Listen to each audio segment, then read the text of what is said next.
How would Virtua Fighter 3 be ported from arcades to the Sega Saturn? The game was rumoured to be finished and presented for sign-off from AM2, the famous software studio within Sega, twice for the Sega Saturn. Unfortunately, no screenshots or gameplay video of either version have ever been shown to the public. The full motion video we're watching at present is the only video officially released from Sega for Saturn Virtua Fighter 3. There's been widespread debate and speculation as to how good the conversion could have been, and if it was even possible at all, given the vast difference between the arcade hardware and that of the Saturn. Many supposed screenshots have been leaked online over the years. These have since been proven to be nothing more than scaled-down Model 3 emulator screenshots. A playable version of the game was apparently even demoed to a select audience behind closed doors at an industry event in 1998. Richard Leadbetter, the editor of the official Sega Saturn magazine at the time, was supposedly one of the privileged few that saw the game running. However, here he is participating in a DF Retro event in 2017, discussing Virtua Fighter 3 on the Saturn. He certainly doesn't seem to have ever seen a working copy of the game, and disappointingly enough, he doesn't even think the game got past the planning stages at all. We'd get Virtua Let's Fighter take a 3. listen. Yeah, I mean, that was kind of a rumor going around, and I don't think it's ever really been fully answered, but that there was Virtua Fighter 3 in development for Saturn. Yeah, well, we know that Shenmue was in development for Saturn. Of course, yeah, we've seen that. In your Shenmue DF Retro video, They released that video. Yep, that was cool. But there's a lot of sort of rumors, urban myths about Virtua Fighter 3 on the Saturn, and yeah, I kind of wanted to get to the bottom of this about 6 months ago, I think, because I know somebody who used to be in the middle of things at Sega who would have known. There's lots of sort of forum threads that I was reading about how they actually started work on VF3 on the Saturn, then they stopped work, then they started it again, this sort of thing. So I went to the guy who, he was at the center of things at Sega, and I said, look, what actually happened? And he said, I never saw anything. And then he said, it was never on any release schedule. So I kind of think Occam's razor would suggest that it didn't exist, and what we got was Fighters Megamix, which Yes, that was something. did have a lot of VF3 in it. did. Ready, go! The first version of Virtua Fighter 3 on the Saturn was rumoured to use an upgrade cartridge, which would give the Saturn extra 3D capability. The second version apparently ran on a stock Saturn. For the purposes of this investigation, we'll try to determine how good a Virtua Fighter 3 conversion could have looked on a stock Saturn, and if it could have remained faithful to the arcade original at all. To do this, we'll take a look at the requirements of a Virtua Fighter 3 conversion, the Saturn's complex architecture, and the evolution of fighting games on the Sega Saturn to see how a port could be created. It was at a press conference in late 1996. Yu Suzuki, the head of AM2, announced Virtua Fighter 3 would be coming to the Saturn. He stated he believed his team could produce a version of Virtua Fighter 3 that was faithful to the arcade original. How comparable to the arcade original was widely debated. What level of compromises would be needed? Would they be superficial, or what kind of impact would they have on the gameplay itself? After all, a version of Virtua Fighter 2 was produced for the Mega Drive. That version was well received, but the level of compromise made it a completely different game. It was in 2D for a start.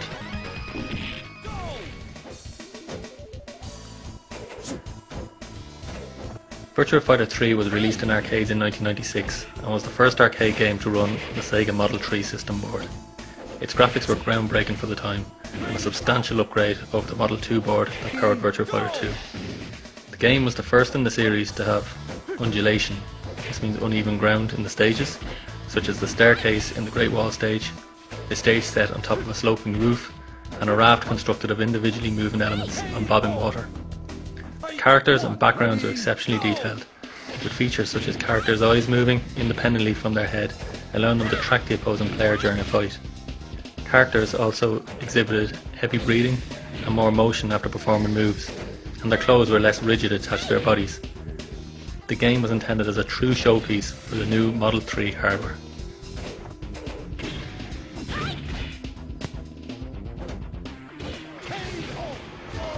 The first Virtua Fighter was released in arcades in October 1993 on Sega's Model 1 hardware.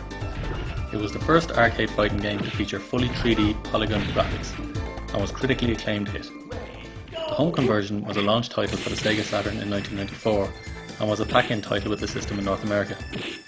However, Virtua Fighter had been released on the Saturn in a less than impressive state. It was created in conjunction with the hardware itself, and the game suffered from often severe 3D rendering issues, with flickering, disappearing polygons, and occasional animation glitches. To address these issues, Virtua Fighter Remix was released on the Saturn in 1995.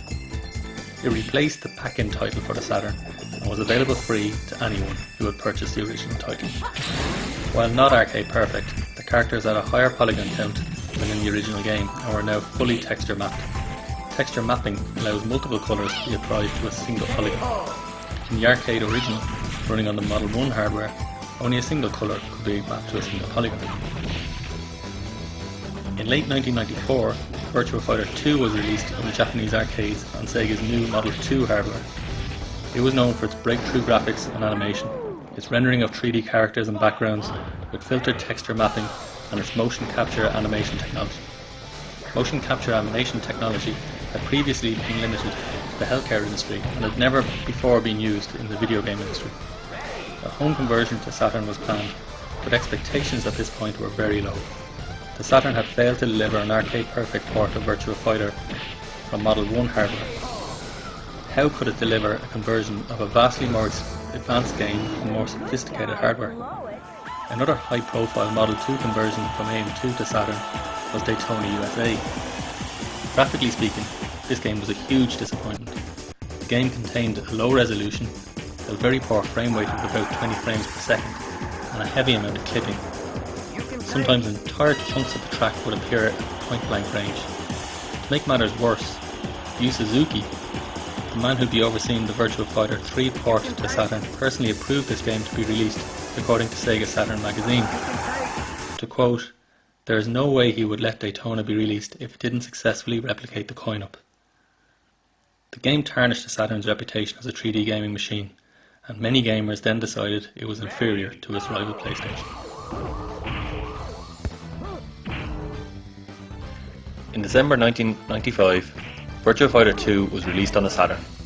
It was an incredible conversion, and went on to sell over 1.7 million copies in Japan alone. The game ran at the same speed as its arcade counterpart, 60 frames per second, and was presented in Saturn's high-resolution mode.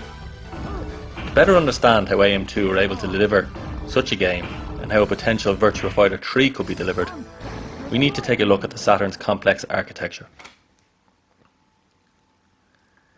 The Saturn contained a total of 8 processors, the most interesting of which are the Saturn's main central processing units, the 2 Hitachi SH2 microprocessors, as well as the VDP-1 and VDP-2 video display processors. Having 2 main processing units was a challenge for developers at the time. It's rumoured that the conversion of Alien Trilogy on Saturn only used 1 processor. Quite interesting, as it was still a great game. Yu Suzuki's thoughts on this dual setup was as follows. 1 very fast central processor would be preferable. I don't think all programmers have the ability to program 2 CPUs. Most can only get 1.5 times the speed you can get from 1 SH2. I think that only 1 in 100 programmers are good enough to get this kind of speed, nearly double out of the Saturn. The VDP-1 handled sprites, textures and polygons, while the VDP-2 handled multiple layered 2D backgrounds, scroll and rotation planes. The key to a successful Virtua Fighter 2 conversion was harnessing as much power from each of these processors simultaneously as possible. VDP-1 constructed the polygons for each of the fighters, and VDP-2 handled the floors, sky and backgrounds. Both SH2 processors ran in parallel, performing the calculations for each fighter. The result of all this was a high-resolution, detailed fighting game running at 60 frames a second. The conversion was further aided by using the Sega graphics library created by AM2. The SGL, as it became known, was a software toolkit provided to developers designed to quickly interface with the Saturn's complex hardware. These libraries were written in C and were designed to simplify common tasks, most notably the rendering of textured 3D polygons. Sega offered other libraries for other tasks, for example sound, but the SGL was widely seen as the most significant addition to Sega's development resources. The main point of this, I suppose, was developers could now concentrate on using these libraries written in C as opposed to programming in the assembly language that was an awful lot tougher.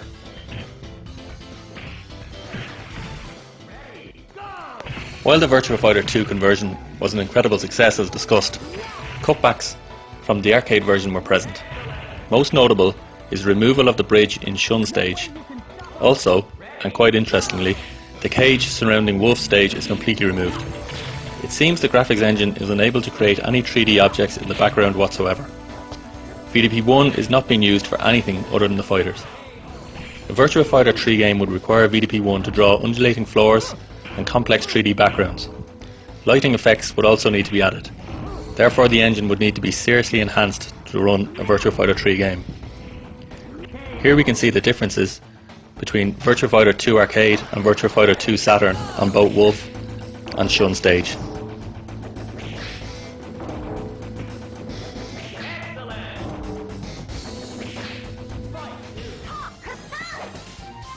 Following on from Virtua Fighter 2, a number of other excellent 3D fighters would appear on the Saturn. Dead or Alive used the same engine as Virtua Fighter 2 and was an excellent version of the arcade original. Fighters Megamix was released by AM2 in 1997. This combined Virtua Fighter characters, those from Fighting Vipers and a host of others to create a super game. The game's graphics looked great in some areas, but they were a significant step back in other areas compared to Virtua Fighter 2.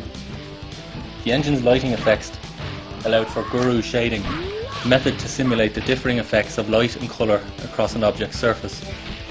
It also allowed for 3D objects in the background, such as rings and walls. This allowed the cages in Wolf's stage to be reinstated after its absence in Virtua Fighter 2. Some of the stages looked incredible, and the Fighting Vipers characters looked great as well.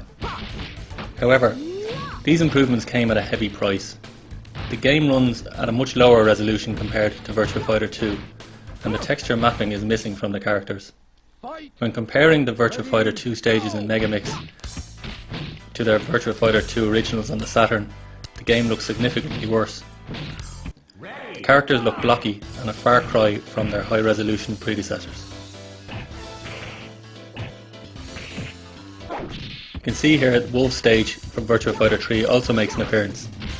The lighting looks great, but the low resolution fails to do the Saturn justice.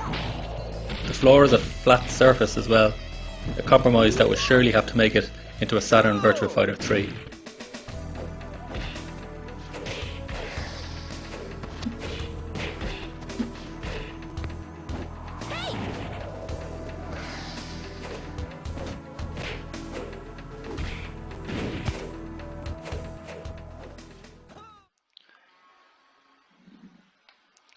Okay, so we brought up for Fighters Megamix here using the emulator Yabuzi 0915.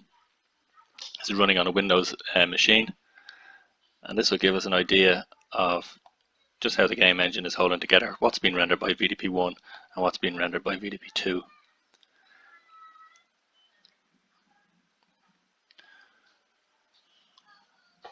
Okay, so we can say straight off here, if I take out VDP-1, the walls disappear as well as the fighters themselves. And then we can start taking away the individual VDP-2 layers until we're left with nothing at all. Then if I put back in VDP-1, you can see we have the fighters on the walls themselves. And then start putting back in the VDP-2 layers. You can see we get everything else.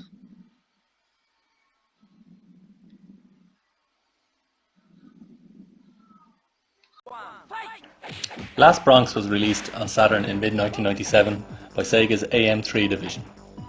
This weapons-based fighter is not as well known as its AM2 cousins. However, the team were so impressed with the graphics that they created a making-of documentary that was released in Japan.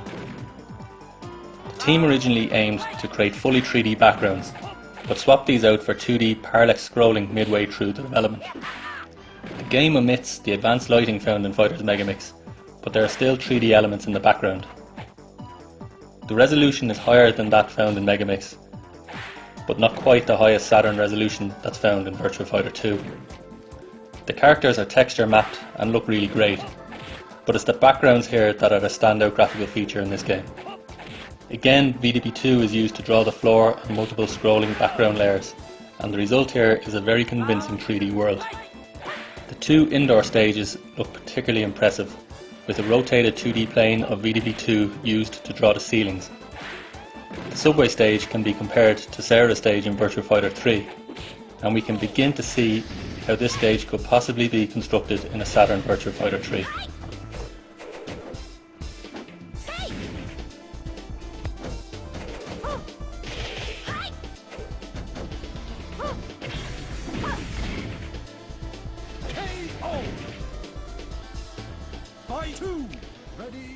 To create Saturn Virtua Fighter 3, AM2 created a follow-on graphics library named SGL2, or Sega Graphics Library 2. This library was used to create only one game before the Saturn was discontinued. This is a relatively obscure digital dance mix. This is widely seen as a showcase for the engine that will go on to power Virtua Fighter 3. The game is in the Saturn's full HD mode running at 60 frames a second. The developers have managed to include real-time lighting effects and a stunning level of detail to the character. In delivering Virtua Fighter 3 on the Saturn, all the Saturn's architecture would need to be consumed, harnessing all the power the console has to offer.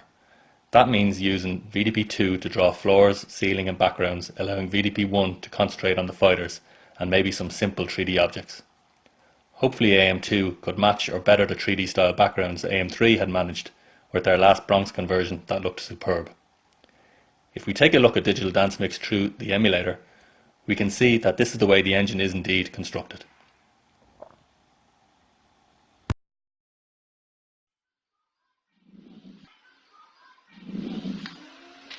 So let's start up Digital Dance Mix in the emulator here. I'm using an emulator called Yaba Sensiro version 275 running on Windows.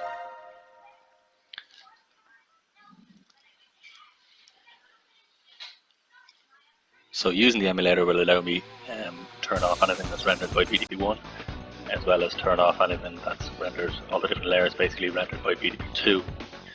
So we can see that VDP1 is rendering the dancer and the two kind of transparent dancers on either side, and everything else is being rendered by VDP2 on multiple layers. So I'll go ahead and turn off VDP1. You can see that the dancers disappear and we're left with the floors and the backgrounds. Go ahead and put back in VDP1 and I can start removing the layers of VDP2. We can see it disappearing now until we're left just with what's rendered by VDP1.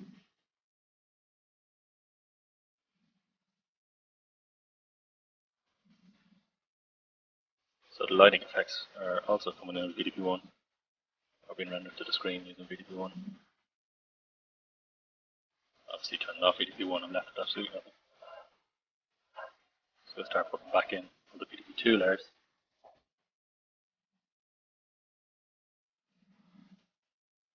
Finally we can put back in VDP1. Now it'd be interesting to see how the game engine would stack up having two of these dancers, i.e. having two fighters like you would in the Virtua Fighter 3 game. But the graphics look absolutely stunning for the Sega Saturn.